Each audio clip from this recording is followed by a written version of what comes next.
operations and processes seem boring to most people, even though humans thrive off of it. We don't like the unknown, so if it's written down, we like that. But I like that it's like a safety net for you, and you don't know it until you don't have it. And then processes too is like, okay, great. Well, I want to do all these things, but there are things that need to be in place first before you can do that. Even if the question is, I need to set up an event and I need to log into Zoom. Logging into Zoom with the right password and email is actually a process, right? So you may have a team Zoom that's set up a certain way to help with security configurations and things like that. So if you catch yourself using your personal Zoom, you already broke the process and potentially rules. Welcome to the Digital Community Leaders Podcast, where we chat with community experts, uncovering insights and leaving you with practical takeaways. Today, I'm joined by Shannon Emery, Community Operations Manager at Kaplan. Kaplan is a global education company that provides test preparation, professional training, and higher education programs.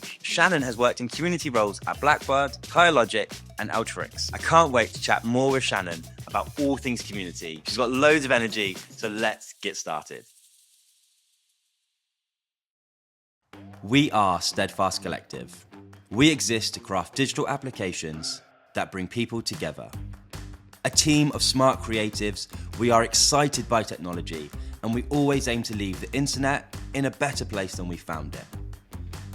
Working with many of the UK's leading communities, we use technology as an accelerator to help them grow and engage their members. Our applications resource membership organisations, grow businesses, and create value. We know what it takes to ship, market, and scale applications, and we apply this wealth of background knowledge to everything we do. We're not just another agency, we are community builders.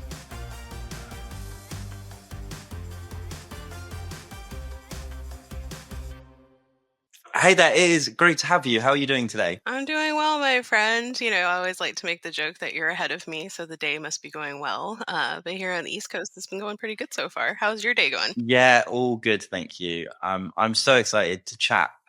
Your resume is really detailed, and I'm excited to jump into it and learn from your experience. It's going to be good. Absolutely. I have to say I'm pretty impressive when you looked at my LinkedIn, so everybody can come check it out. I've been doing this for about 10 years, so I have lots to share. And I don't consider myself a thought leader, but if you get something out of my podcast today, fantastic, right? Like let's go learn together.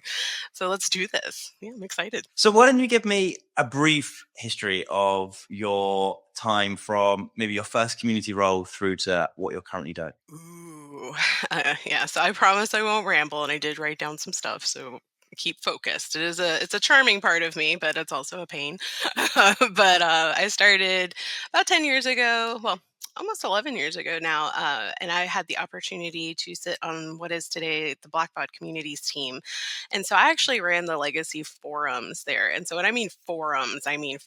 It was question, answer. There's nothing to what we would call today community for our brand space. The people were passionate though, so I got to oversee the flagship products for the company. Amazingly intelligent people, and then got to work through the plan to move from that platform to what's today the Blackbaud community. It still exists. It's amazing. I love to see it. It's kind of like checking on your kids after a while. You're like, they're doing the thing. And so I actually went through the whole entire process of migrating a community as my first part of that job. So we took massive digital spaces, brought them over, and then worked there for several years to build it up to scale. It continues to grow today, and really get involved with what nonprofit folks were doing with software. And I like to say they were helping trying to change the world for the better. After that, things change. You want to try something else. So I went over to Higher Logic, where I was both their internal and external community manager. So I oversaw their customer facing community called Hug, which honestly, you can't get a better name for a community. And then their internal, which we just lovingly called the OC, because it's the online community, and helped a lot internally there. So, employee resource groups working with HR all the way up to the executive levels for them to really understand the power of community and why they should use it, which makes sense because it was a community company. And then I had the opportunity to go to Alteryx, where at the time it had a massive community team. And you see a lot of Alteryx out there when you look at use case studies and things like that for the space. And I ran their super user group, the aces. They're some of my favorite people out there still, and also some of the most intense. And I say that because I've said that to them too. But got to work there. But after a while, I started to feeling burnt out, and I noticed that I wasn't putting as much care into what I was doing. I was unsure if this is where I wanted to be long term. And there were some changes that helped me kind of decide it was time to take a break. So, spent a year taking some time off, got to work as a consultant for an organization, doing user groups and helping internally with their team. And then I've known Paul Bradley, who is my current boss here at Kaplan, for 5 years since working at Higher Logic. He came to me and said, one, have to interview, of course. But would you be interested in doing community operations? So it's kind of the not being the front facing community manager, right? But kind of in between him and our team. We all work as a flat team. So everybody does things, we all work together. But helping set the strategy, the operations, the processes, and a little bit of a higher level, and then helping our community managers execute on those things. So that's been about the past year. And that's like the short and sweet version of what I did. Yeah. That's fab. Thank you. And how is it putting that operations hat on and kind of moving into that more niche version? Because, Yeah. I speak to a lot of CMs and their jobs are so varied and they're such excellent Mhm. generalists, and that's fab. And you've got an opportunity here to almost be a bit more specialist in a fairly generalist role. And how's that going? Absolutely. It's funny because before I had that opportunity at Blackbaud to sit on the community team, I actually was part of the support operations team. So this was excuse the language, a badass group of women who actually handled the operation side of a massive a support department. So everything from scheduling the phone people, the chat, the data, the things that you use to forecast to get staffing, all the way. This team was a varied group of people doing operations that helped maintain this massive department. So I always say I grew up in operations and I learned what was important there, because there are certain things that you need to do to be successful, documentations, making sure you're following certain things. And they also give you the room to be creative and grow. So I got to learn a lot from them. So I've always had that little niblet in the back of my mind of like, okay, I understand why writing things down is important. I understand why we need to document this or have a process in place for that, because they taught me, right? So bringing it to community, I got to challenge myself as well. So I tend to sit in the middle, right? So front facing community. And I also like to be in the back, as I like to call it, the brains, thinking about things and doing data analysis. So I'm pushing more of my brainy side of things, doing this operations role, but also putting the human in the middle of it all, right? So you'll hear me talk about, let's document that, but then also, how are people going to react to this, right? As we set these things up, how are we talking to our internal teams on change management and things like that? So I definitely learned a lot, but I always tell people I grew up in operations. My first job was making sure there were enough people on the phones to answer your phone call.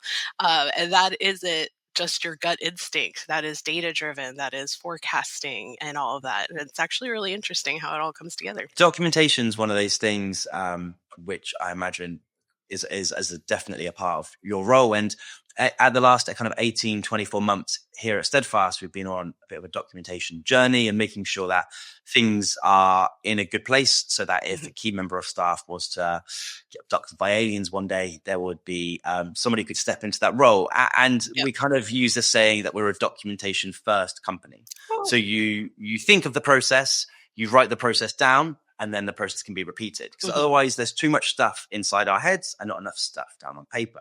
Exactly. What I'm intrigued about is, if there is a community manager listening and they think, hold on, wait, everything is currently in my head, Mhm. what would be the first few areas of their role or the operational side of what they're doing that they could maybe start documenting first, because documentation can feel really overwhelming. Go document your job. It's like, well, there's What do you mean?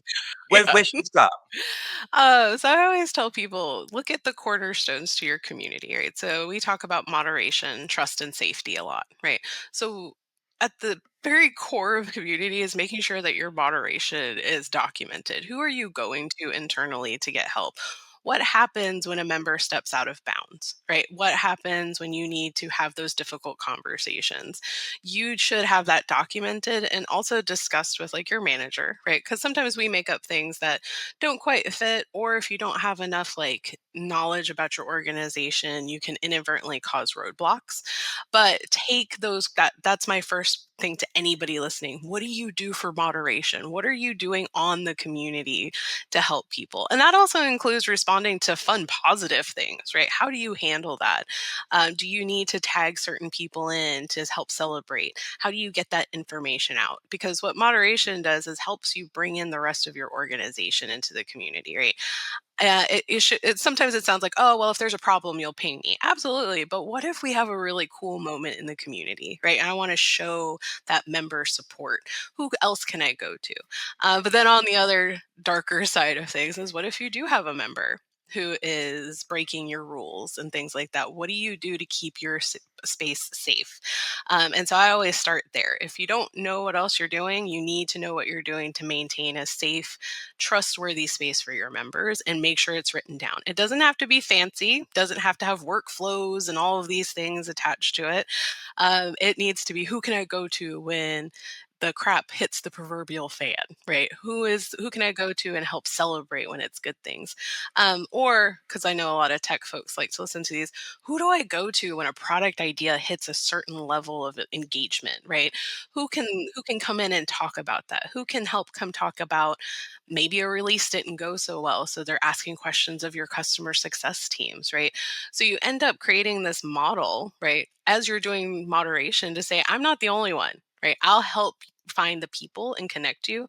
But writing all of that down is super helpful. Also, so you don't forget, what if you have to go on vacation, right? And your manager is helping cover. You don't want to leave them in a tizzy trying to figure out how to respond to something. So when you get back, you're like, what happened? Right? Because I've been there. Like, what did you do? And you don't want to have a bad engagement spike. You want to have something that people understand. So start there, my friends. Moderation, trust, safety. What are the rules and guidelines for this community? And then look at your next pillars. What are you focusing on? Is it events? Is it discussions? Is it engagement campaigns? Write down these 5 things: who, what, when, where, why, and how. Right. I tell people documentation is great, but it also doesn't need to be so heavy that it takes you hours to create something. We all don't have that specific skill set, but who, what, where, when, and why, and how are you going to do this? And you'd be surprised. Even that gets you a lot further than nothing at all. So, yeah. That's really good. And I think that there's 2 things that kind of sprung into my mind. The first is that good documentation doesn't limit you. It gives you freedom, because if the day-to-day things are going quote unquote like by the book, it gives you the freedom to spend your spare energy doing the exciting stuff that is on the fly or building out those initiatives. But if you are every day being dragged into like deep threads about, who's dealing with that, then that should be automated or processed. So then you get the freedom to do the fun bit of the job. Right. And I think on the writing documentation, sometimes I can find it a little bit overwhelming. I'm fairly dyslexic, so sometimes getting my ideas onto paper can be hard. But what I found recently is there's so many good AI tools at the moment so for instance, even just, kind of standard chat GPT, chat to it, say, look, I need your help writing some documentation. I'm going to talk at you for 5 minutes. Can you compile that into something that's actionable and shareable? And at least gives you a starting ground where you can kind of ramble to it, and it will then collate your thoughts into something you can then model and at least shape from there. I think that's quite a helpful way to get started. disrupted. Yeah, we've been using Gemini for some of that internally at Kaplan. Like they're a big partner with Google. And so they rolled it out and I said, I want it. Give it to me. Right. Because I understand, especially with newer community managers, it's overwhelming as it is as a job. Right. And then to say, okay, I need proposals for all of these things. Right. Because Kaplan's an academic institution. So you show up with proposals and things like that. And to your point, it takes that who, what, where, when, and why, and how, and engages with you, right? And so you're able to push out something that's a little more polished, a little more professional, and then you tweak it. So I don't want anybody out there just using that copy and paste and go on with their day. Tweak it. Look at it. Does it make sense to you what you just asked it to do? And then because you have to go ask the people then to do it too. But yeah, absolutely. Use your tools that are available. But Chat GPT, Gemini, they'll all ask you the same thing: who, what, where, when, why, and how, right? And then it'll create those proposals for you too. So it's all about using your tools. Thank you for calling that out. I always forget about AI, even though I've been using it all the time. It's always in the background now. Really good. From a community manager point of view, let's say they've just had the opportunity to start working with a community ops role. How can they best give them the space they need, but the support they need? How can they best be a great partner for that role? So, like I said, I was part of a larger operations group, right? So I'm going to bring it up a level. And one thing that I learned was operations and processes seem boring to most people, even though humans thrive off of it, right? So they're like, we don't like the unknown. So if it's written down, we like that, right? I've only been surprised a couple of times about things being written down, which is like mind blowing to me, right? But I like that it's like a safety net for you, and you don't know it until you don't have it, right? And then processes too is like, okay, great. Well, I want to do all these things, but there are things that need to be in place first before you can do that. So I always tell people, even if the question is, I need to set up an event and I need to log into Zoom, logging into Zoom with the right password and email is actually a process. Right. So you may have a team Zoom that's set up a certain way to help with security configurations and things like that. So if you catch yourself using your personal Zoom, you already broke the process and potentially rules, right, that you didn't realize were there. But I tell people all the time, if you have somebody who's in operations role, actively listen to them, not just listen and nod along because you're like, oh, they're going to make me do processes and write things down, but actually listen to them because they're always going to come up a level below over what you're talking about to be able to help you kind of mitigate any of the negative things that could happen, right? They're not invested at a feelings level like you may be, right? So they're going to be able to tell you in a very transparent way, yes, you can go to this person for that, or you if we recommend doing this because it'll help you in the long term. I tell people all the time, I'm not here to hinder you, I'm trying to set you up for success long term, not necessarily make your life more difficult by writing things down, but getting it written down so we can look at it later and be like, did that work? What do we need to do different now? Because otherwise, you're chasing yourself in a circle. Because if you don't know, I always tell people you have to know where you're coming from or where you've been to know where you're going. And I've noticed a lot of community people will run in circles in the same thing over and over again because they lack any kind of knowledge of what happened before and they just don't know where to start based on what has happened before. So that's why I always tell people actively listen to these folks. They're not here trying to make your life more difficult. They're actually going to help.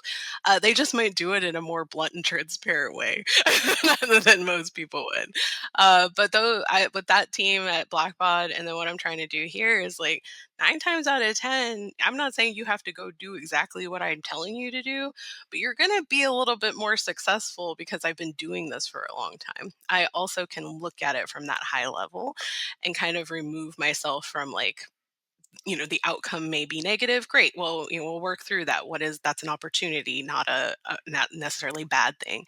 And those ladies at Blackbot taught me the same thing. The people who actively engaged with them and listened, flying colors, my friend. The people who did not struggled, right? And they were talking about leadership kind of folks, right? Because they said, oh, well, we just had to listen. And by listen, they just nodded along. So asking questions, learning from them will help you. And especially in a corporate environment, because it is a lot of processes. Right. There's a lot of red tape, especially in American companies, that you have to be aware of. And if you don't listen to that, you can find yourself in some sticky situations. I've been in those where I didn't listen either.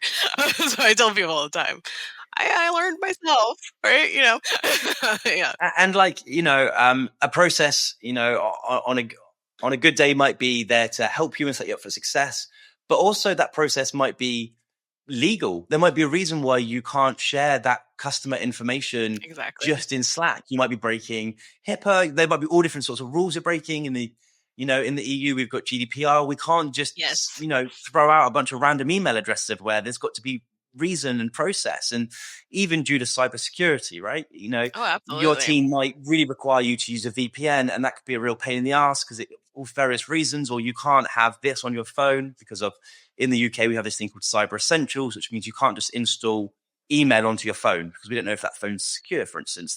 Oh, There's processes okay. depending on how secure you need your business to be. So, at best, you're breaking protocol. At worst, you're breaking the law and potentially invalidating someone's insurance, right? So these things are important, and they're there ultimately not to catch you out, but actually to let you get on with your job of doing the bits that you're great at. And then as an operations person, we can really thrive and kind of just be the background, folk to really kind of make things work. And we also like to be proven wrong. I tell people that all wrong. Prove me wrong, right? Prove my experience incorrect. I want you to succeed. And if it's a wild and zany idea, be creative, right? I'm going to still try to give you some guide rails for things like you said, protecting our members' data, creating a trustworthy space, those things. But if you're like, no, I'm convinced this is going to work, fantastic. I'm here, right? And I think that's what a lot of people don't understand is your operations people sometimes want to be proven incorrect, right? Yeah. Prove me wrong. Right? Like, I would love for you to be successful because I'm gonna have you write it down afterwards, and we're gonna do it again. Yeah. I love that guide rails comment. That's really good. Like, a good friend of mine is an officer in the army, and he was talking about how when they deploy and they got a mission and so on, they essentially set like a start, what the result needs to be, and then what the parameters are. So, a project, for something like us could be, this is what I need you to get to. This is what you can do. This is what you can't do. I don't need to know the middle bits, but now you understand the parameters and what success looks like. We're all agreed that we're all pointing in the right direction. I don't need to know ultimately if you use X, Y or Z, but I do need to know you're going to get here. And I know you're not going to go above this budget. And I know you're not going to upset these people. Like, that's really useful sort of language when you're working in a team to have those guardrails, right? So you understand this is the parameters we're working in. And I think that sort of clear communication, I think early on when if you're going from a team of one to a team of many, often that can come across quite clinical. But I think the more you get to work with someone and the more you learn their language style, the more you realize actually this is just clear communication, right? This is just us all setting expectations so no one's disappointed in a month where your reality doesn't match my reality, and we can align on that. No, absolutely. I'm a big fan. People do amazing things in different ways, right? But there are realistic things, even like you said, the budget. So that's something my team, I'm like, do you need a budget for that? Right. We then have to go talk to Paul, right? Like, and he's not going to get in the way of you spending like a few $100s or anything, but he has to account for that at the end of the day, right? So if you're out there, also don't personally spend your own money. Let's make sure it's going through the corporate channels, right? Because if you are going off that guardrail, I can't guarantee you're gonna get that back, right? Like, I mean, obviously, our boss right now would definitely make sure if something like that were to happen, but then he might ask, "Well, I could have done that for you, right? Like, and made this a lot easier. Why didn't we?" It's a process. So even simple things like that of like who pays for what, right, becomes part of those guide rails. But in the middle part, like get crazy, right? Let me know what you come up with. I mean, like I said, we're gonna write it down. We're gonna look at it. But if you're successful in a way that I haven't been, I'm not going to fight that. I'm going to applaud that. We're going to try to figure out, can we do it at scale? Or was this like something that needed to stay intimate and small to be successful? And we're going to do it again. Or if it isn't successful, we're not going to do it again. So in some cases, sometimes you got to keep trying. But yeah, absolutely. I like that guide rails. I love myself today. I'm having a good day. Really good. In your experience of the various places you've worked and whatnot, how do you start to identify opportunities to grow what your community is and does and has? And how do you identify when the right time is, and when the right time is to go, actually, things are good right now, let's just leave things how we are, versus actually, now is a great time to push. Actually, let's roll out that new feature. Let's roll out that new advocate program, that new incentive, et cetera, et cetera. How do you balance that? Yeah, because everybody, once they see the community, everybody at the organization starts sniffing around. They want something, right? So it becomes very overwhelming. One, I set roadmaps for our team, right? I'm like, this is what we're focusing on. This is what we're doing this quarter. I mean, things shift, of course, because it is business. So sometimes you have to swap out a project here for something else or an initiative that we need to all of a sudden address, right? So that flexibility in a roadmap is helpful, but it's also being able to say, okay, cool, my team only has so much time this quarter to do that, right? So if it is important, I work with Paul to deprioritize other things. Right. And I mean, it's a practice and time and patience because people are people. We get excited about things. We want to do this or that. But having that roadmap of like what needs to stay in place. So one of my favorite people, Allison Abel, says there's keep the lights on activities, right? Things that need to happen to keep the community running. Moderation, engagement, making sure things are taken care of, content's being published normally, those types of things. And then you add on the initiatives that could really change or make an evolution of your community, right? So one, I look at the roadmap, we determine how much time we have, and then we look at what the business is asking for, and then also what are our members doing.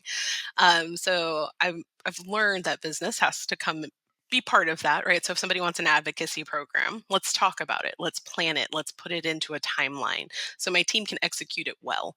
And then if it's something our members are wanting, same thing. How can we do that and make sure it's done well enough that they'll continue to use it? Currently, Kaplan's not where the members are asking for certain things. They're still exploring, they're engaging, they know why the spaces exist. But now the organization is like, hey, what else can you all do? Right? Like, this has been around for a little bit now. What are we doing? So, Paul is working on one side of the house, and I'm sitting on the other looking at what is the public side of the Kaplan community going to look like in the next 6 months and working with the team to build that. So, I always say, look at what your capacity is to maintain the status quo in your community, the good things that keep it safe, keep it moderated, keep it flowing. And then also, is it time from the business side for people to get involved? And then also, what are your members asking for? And then prioritizing it. Sometimes we do things that don't have a huge impact on, like, let's say the business, but the members love it, right? So in this case, while I am working through business cases for Kaplan, I need to get these people excited about the Kaplan community, right? So it may not be something that four bosses of the rung will quite understand. They do here at Kaplan because they are student centric, which is great. So they do like to see the exciting, like warm, fuzzy feelings, right? Which is nice, which is great.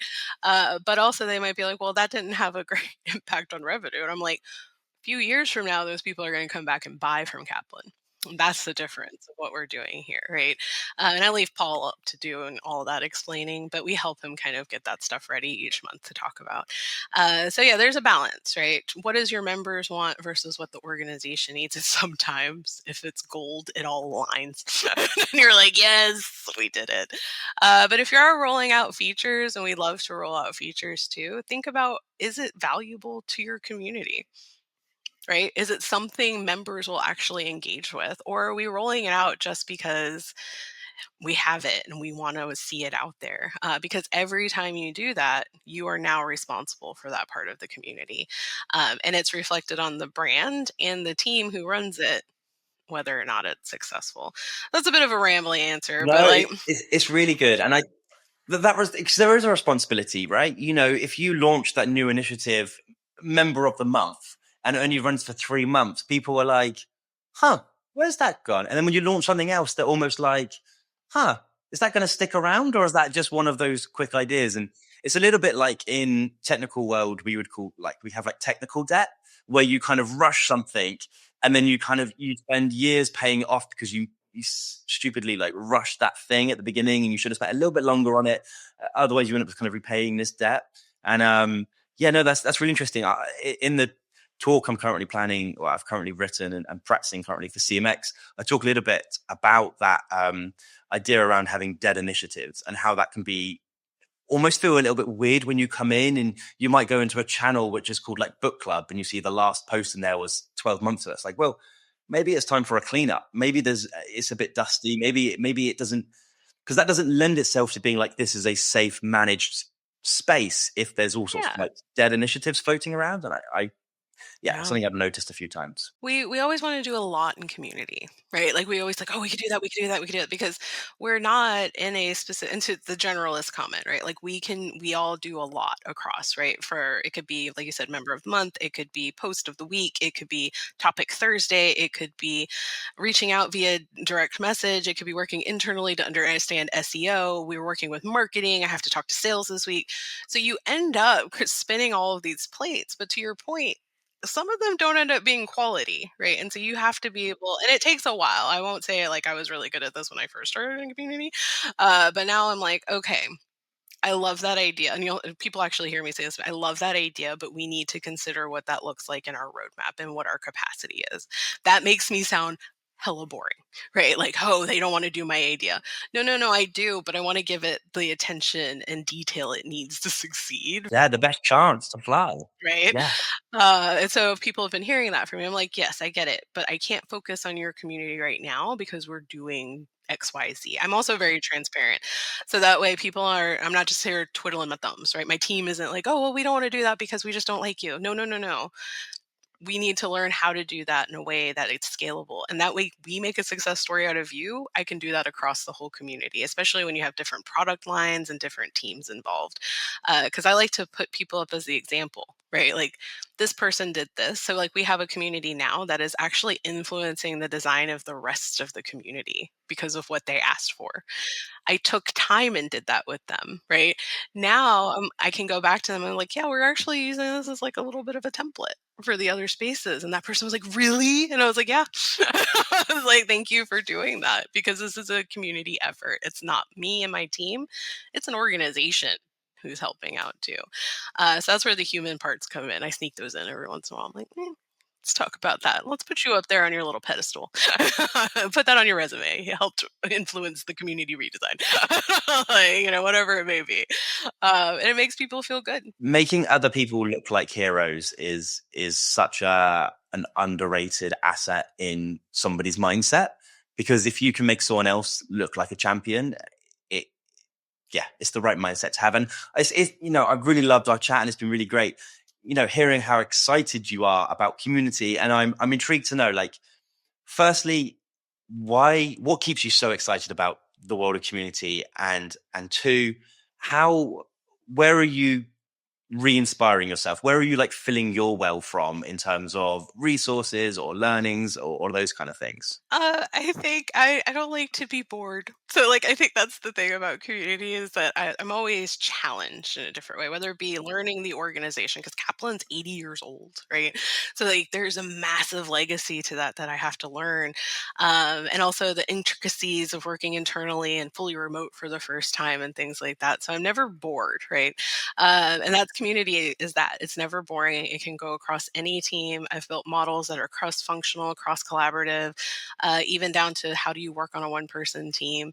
And I've gained a lot of knowledge that way. So it's always interesting. And I'm also that person who just likes to help people, right? So I like, as much as I am an operations person and I can data it up for you all day and show you the numbers and operations and all of this. I just like when I can help people, and in corporate, there's not a lot of direct lines to helping people, and community is that. I can help you get to the right person to learn about your product. I can connect you with other people who are doing this. Or, I can just help you not have such a bad day if I direct message you and just say, hey, how's it going? And so those are things that have always been important to me. But after I burned out, I realized as much as I love doing what I do, I was putting all of myself into it, right? So corporate community, these types of community. So I took that year and I went back to my in real life community. Right. So I grew up in a community centric culture. So spent hours on the phone with my grandma, making sure I talked to my mom constantly, friends, family, best friends. My little brother is one of my best friends. So I went back out to the people who supported me to get where I am and just started reconnecting with all of them. And then also, as somebody big into causes, getting back into things that I could take what I've learned from community out here in corporate land and go try to do it in the real world, right? For causes that I'm passionate about, volunteerism. I love the animal shelter, LGBTQIA causes, and stuff like that. And helping people out in the real world and seeing those results too also keeps that little bucket filled because we're community people. Like humans are community centric. They don't know it sometimes, but they are. So you end up getting ideas from just, watching people out in the real world, and then you kind of figure out how to do it for your workspace. The last but not least, boundaries. I've made some very firm boundaries in my world. I'm not accessible 24 hours a day to my work community.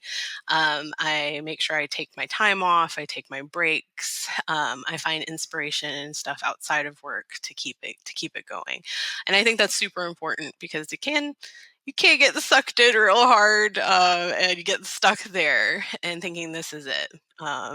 No, life is worth living outside of this too, and all of that can influence this. That's what I told my boss Paul when I moved back to Charleston. I was like, "You are gonna benefit so hard from me hanging out with my in real life people all day." Like, and it's true. We're already seeing that. I get excited about things. I'm like, "Oh, I got an idea!" Right? And so, definitely recommend find your people. Call your grandma if you like your grandma. Right? Call your mom. Whoever these people are who helps you like stay sane out in the real world. Keep coming back to them. Yeah, that's my big thing. It's really good. The boundaries thing is really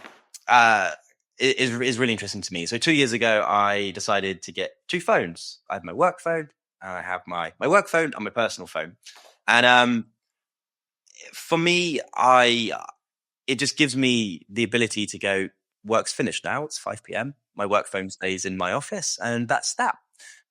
If something is literally on fire, the management team know how to get hold of me. They can send up the bat signal. But ultimately, I don't need to be checking emails at the weekend or in the evenings. There's no need for it. I've not built that kind of business. And because of it, I'm a better employer. I'm a better salesperson. I'm a better dad. I'm a better husband because I'm not trying to mix these two things, which don't often mix that well. Like when I'm trying to teach my dad and my daughter how to learn how to read, I don't need to be at the same time receiving Slack messages about a project, which ultimately I don't need until tomorrow morning. It's just not necessary. So for me, two phones has been a really good like boundary thing. And also just, it also sets the right culture for the team you want to lead. So like as soon as I find out one of my team has work emails on their phone, I'm like, no, no, no, we don't do that here. Like that's not okay. That's not what we do. I don't need you checking your emails at the weekend. If something is that urgent, we have processes and protocols where somebody can find us. But to know about somebody who wants a spelling change on their website, that can wait till Monday. Oh, it causes that anxiety. It's just necessary, right? Yeah, like, "Oh, I have to get that done right now." How about enjoy your weekend, right? Like, and I tell people all the time, we're not saving babies, right? Like, I don't need to be on call 24 hours a day, 7 days a week for the Kaplan community. I love what I do, right? But to your point, like, if something's wrong, one, there are plenty of grown-ups around me who can help handle it. My boss knows how to get a hold of me, right? He also has 2 phones. He has a work phone and a personal phone. Uh, and I told him when I started, I was like, "Our personal texting remains work free," right? And he's like, "Absolutely." And it's only recently that I get his work phone number because he honors our boundaries too. He's like, "No." Instead, it's like dumb memes, right? Or like funny things we've seen, or like he one time saw a heron, so he sent me like a video of the bird, right?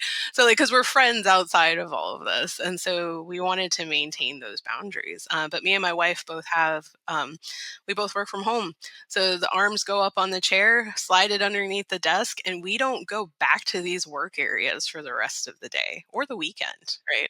I close the blinds, I'm in our little guest room, and that's it. Right. Like if we catch ourselves, of course, we all know occasionally we have to work late or work early.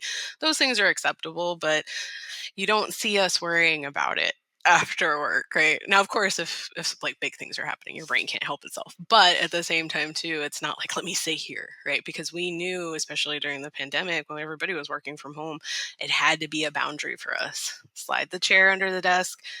It'll be there tomorrow. Shockingly, it all still there the next day. So, yeah, not saving babies. Go spend time with your babies, right? Like, go spend time with them and help them learn how to read.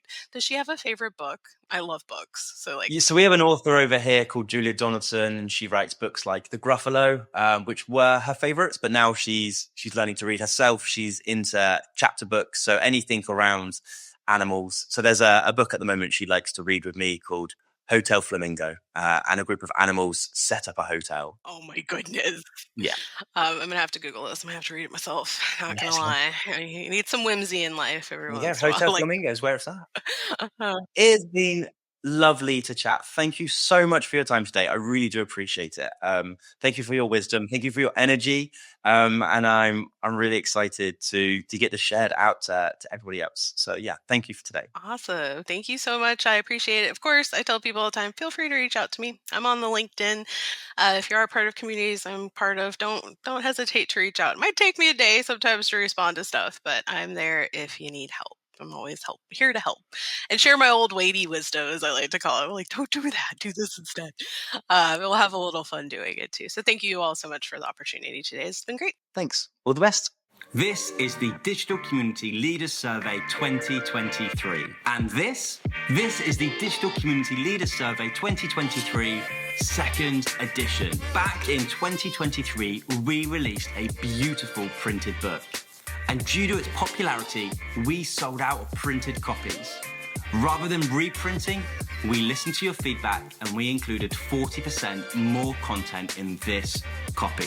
We created the report to be a data-backed handbook for building the foundations of your brand's community. For instance, did you know that 70% of communities we surveyed saw growth over the last 12 months? And we know those businesses are growing too. Other metrics we dive into include community growth, biggest pain points, community purpose, what are other community managers measuring, funding, participation, C-suite involvement, and much, much, much more. In this book, we present the data and expert insights from Richard Gott, Michelle Goodall, Vincent Boone, Keen Bakatari, Rosie Sherry, Matt Sullivan, Laura Roth, Nicole Saunders, Blaise Grimes-Vaught, and Jan Carlisle. We've also included frameworks such as the community archetypes, ecosystem of impact, community participation ladder, and the community first culture nexus. There's so much in here, I can't wait for you to get your hands on this new edition.